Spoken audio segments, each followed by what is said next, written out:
Murchison Falls National Park or Murchison Falls Conservation Area is a big biodiversity hotspot.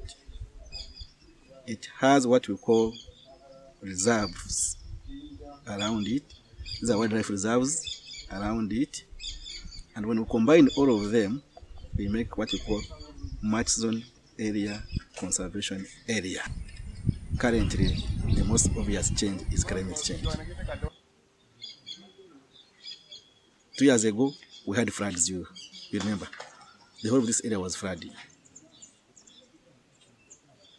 And when floods come, they are not good to ecosystem at times. They come with both positive and negative impacts on biodiversity.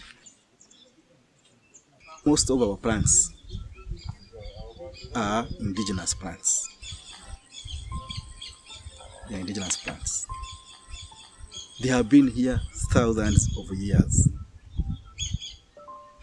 But what has happened?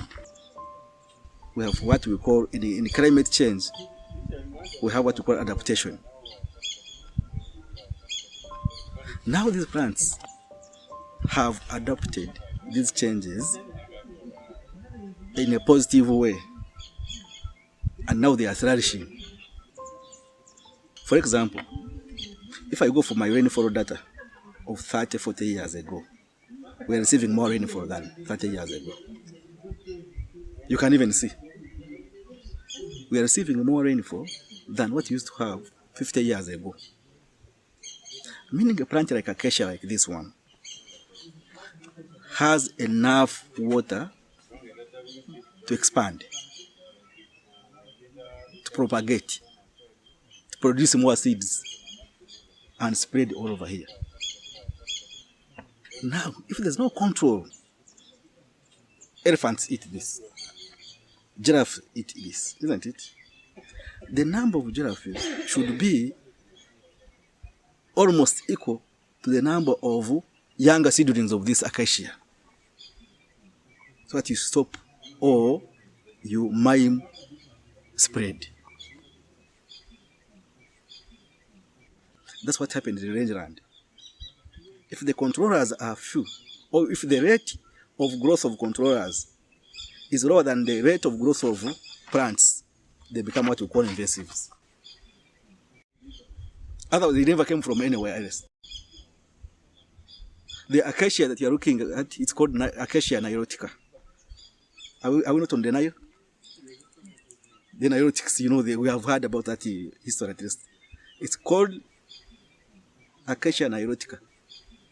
By virtue of the name, it has been here for centuries, isn't it? We have what you call balsas palms. You've seen them here along the Tangi Gate. Those palms, fruity palms. They follow river valleys in Africa. They have been here since we were born. You've seen them. But how come they are becoming a menace? The weather has changed to their favor. The rate of growth is higher than the rate of what? Of control.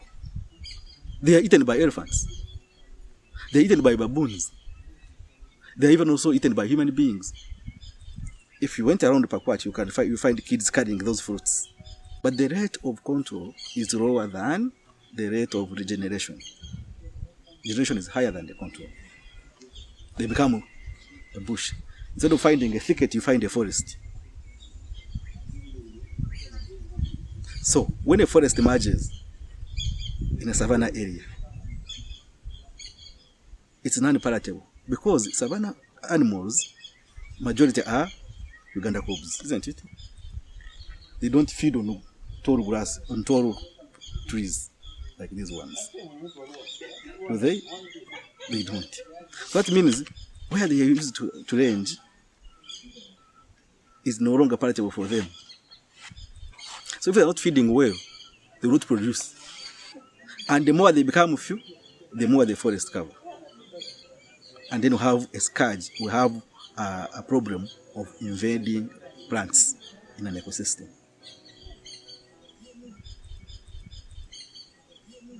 Animals play both roles of spreading and control. Because if you move deep in the park, you find elephants have pulled down trees. That means they are inhibiting the growth of those trees. For us, it's an advantage because they are controlling, they are modifying the ecosystem. Otherwise, if the elephant never pulled down that tree, it would have grown seeds, it would have grown younger ones, and instead of finding 2 or 3 trees, you find 20 trees. And when the elephant pulls down that tree, it has created also an ample space for now grass, savanna, to come up, because the tree has been shaded. Has been shading the what?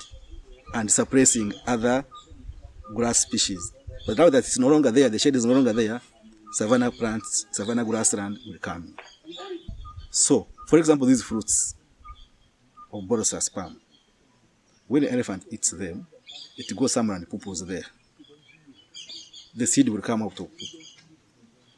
It is still, actually, before the elephant eats, the seed is dormant. It cannot germinate. But after the elephant has eaten it, it becomes active. That's when it will germinate. So it has removed it from a tree, it has spread it wherever it is going, and when it poo-poos, the seed will germinate from there. So you find they are the biggest agents of dispersal of Borosas, for example. But that would have not been a problem, because if the spread was equal to the control, we would still suppress them.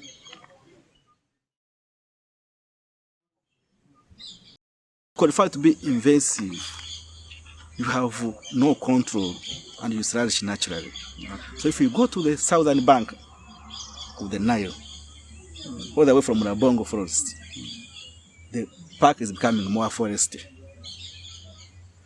We need trees, yes. We need plants, yes. But we also need mammals to control the forest so that there is a balance of the ecosystem. If we have too much of a forest and too little of mammals, we shall now turn this national park into a forest. Where will be now grazers, these smaller androids, where will they go? So those trees, yes, are food for wildlife. So they are necessary, we need them.